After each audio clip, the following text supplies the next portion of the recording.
दहेज के कारणवा जनवा लिया हतावे रोज। दहेज के कारणवा जनवा लिया हतावे रोज। केने गईली बिटिया हमार बाबू माई खोज। केने गईली बिटिया हमार बाबू माई खोज। रोवता अंगनवा सुना पहड़ल दुआरे।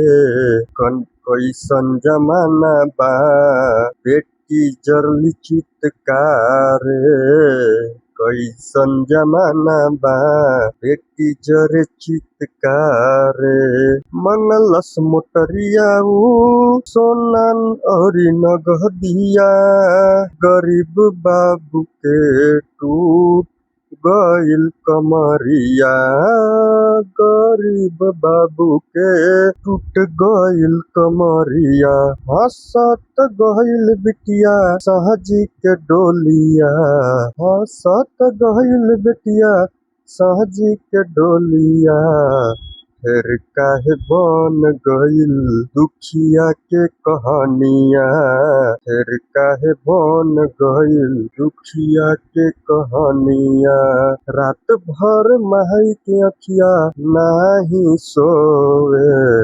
रात भर माई के अखिया नाही सोवे। फोटो निहारी निहारी छाती पीटी रोवे। फोटो निहारी निहारी छाती पीटी रोवे। दहेज के कारणवा जानवा लिया हतावे रोज। दहेज के कारणवा जनवा लिया हतावे रोज।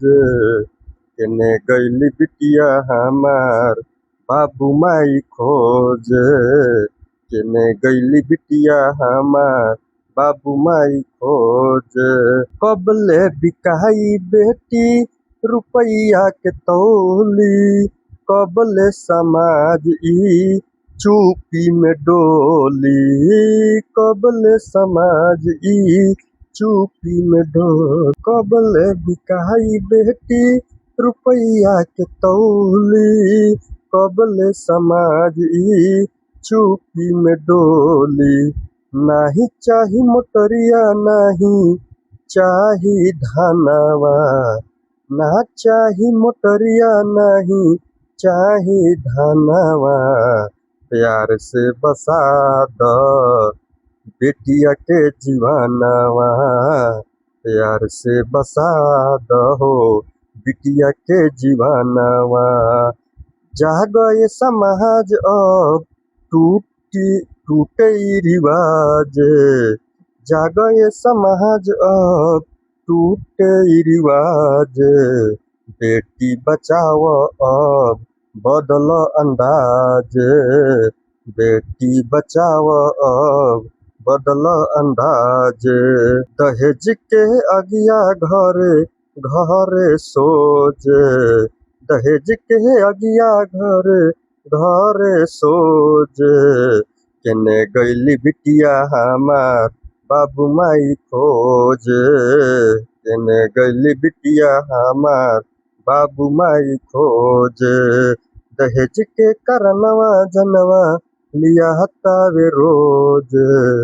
केने गईली बिटिया हमार बाबू माई खोज।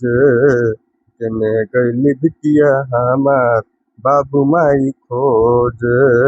केने गईली बिटिया हमार बाबू माई खोज।